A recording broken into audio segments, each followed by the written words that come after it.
এই right.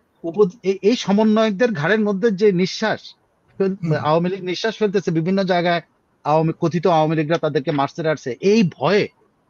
Basically এই আইনটা যেটা মূলত এটা যেটা করা হয়েছে সেটা হলো সমন্বয়কদের একটা বাহিনী দেওয়া, জুলাই আগস্টের আন্দোলনকারী নেতা কর্মীদের নিরাপত্তা বিধান করা। হ্যাঁ, এটা লিখছি তো। সমন্বয়করা ভয় পেয়েছে, হাসনাতরা ভয় পেয়েছে, এবং সে ভীতি উপদেষ্টা পরিষদ পর্যন্ত পৌঁছাইতে পারছে তারা। পরিষদ তো মানে ধরেন সমন্বয়কদের ভীতি এখন উপদেষ্টা পরিষদের ঘাড়ের মধ্যে পড়ছে। মানে বলে না ওই যে ঘাড়ের পেছনে নিঃশ্বাস ফেলছে, আজরাইল নিঃশ্বাস ফেলে, বল না আমাদের একটা কথ্য কথা আছে যে মরার হ্যাঁ, আগে আজরাইল রাইট, ঘাড়ের মধ্যে এসে নিঃশ্বাস ফেলে। এই রাইট। এই সমন্বয়কদের ঘাড়ের মধ্যে যে নিঃশ্বাস, আওয়ামী লীগ নিঃশ্বাস ফেলতেছে বিভিন্ন জায়গায়, কথিত আওয়ামী লীগরা তাদেরকে মারতে আসছে এই ভয়ে। বেসিক্যালি এই আইনটা যেটা মূলত এটা যেটা করা হয়েছে সেটা হলো সমন্বয়কদের একটা বাহিনী দেওয়া, যে তাদের গার্ড দিবে, নিরাপত্তা। খেয়াল করে দেখেন মেইন রিজন ওখানে কি, মেইন রিজনটা হলো এই জুলাই আগস্টের আন্দোলনকারী নেতা কর্মীদের নিরাপত্তা বিধান করা। হ্যাঁ, এটা লিখছি তো। এটা কিন্তু মূল উদ্দেশ্য, বিশ্বাস করে পুরো আইনের মধ্যে মূলটা হলো এটা।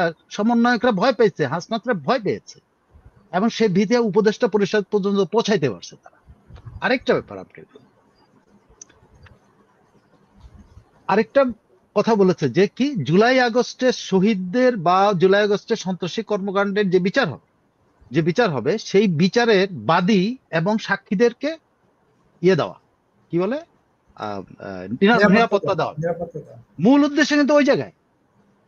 এখন নিরাপত্তা দিবে তো দিলে সঙ্গে সঙ্গে ইন্টারন্যাশনালি যে প্রশ্নটা আসবে সেটা হলো ইউরোপিয়ান ইউনিয়ন তো 2 দিন আগেও বলছে, বা এর আগে মনে আছে যুক্তরাজ্যের একজন মন্ত্রী এসে এখানে করে, মন্ত্রী বা উপমন্ত্রী এরকম একজন এসে আমাদের আইসিটির ভ্রমণ করে গেল, আমেরিকানরা এসে ভ্রমণ করে গেল, মানে আইসিটি দেখে গেল কিভাবে আইসিটি চলে টলে দেখে গেল। এবং কিন্তু ওখানে তারা স্পষ্ট বলছে যে সকলের, তাদের নজর থাকবে সকলে সমান সুযোগ পাচ্ছে কিনা এই বিচার কার্যের মধ্যে। তো আপনি শুধু ওদের নিরাপত্তা বিধান করবেন, তাহলে বিবাদী পক্ষের নিরাপত্তা কে বিধান করবে?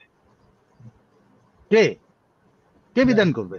তা সাক্ষীদের আপনারা ইয়েতে কি বলে জেলখান কি বলে যে এই পুলিশ ভ্যানে ওঠার সময় তো পিটাচ্ছেন আপনাকে সাবেক মন্ত্রীকে আপনারা ধাওয়া করে মারতেছেন, সাবেক আইনমন্ত্রীকে।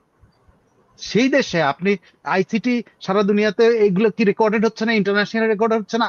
না করুক, আমি তো রেকর্ড করছি। ওই সময় তো আমরা এটা উদাহরণ দিতে পারবো যে ভাই এটা কতটা নিরপেক্ষ। পারা যাবে কিনা আপনি যদি জার্নালিজমের মাধ্যমেও দেন, জার্নালিজম করে তো দেখাইতে পারবেন যে এটাকে নিরপেক্ষ না, কারণ তাকে আইসিটি তে নেওয়ার সময় ধাওয়া দেওয়া হয়েছে একটা ঘটনা ঘটলেই। আপনি দেখেন এটা হলো মূল।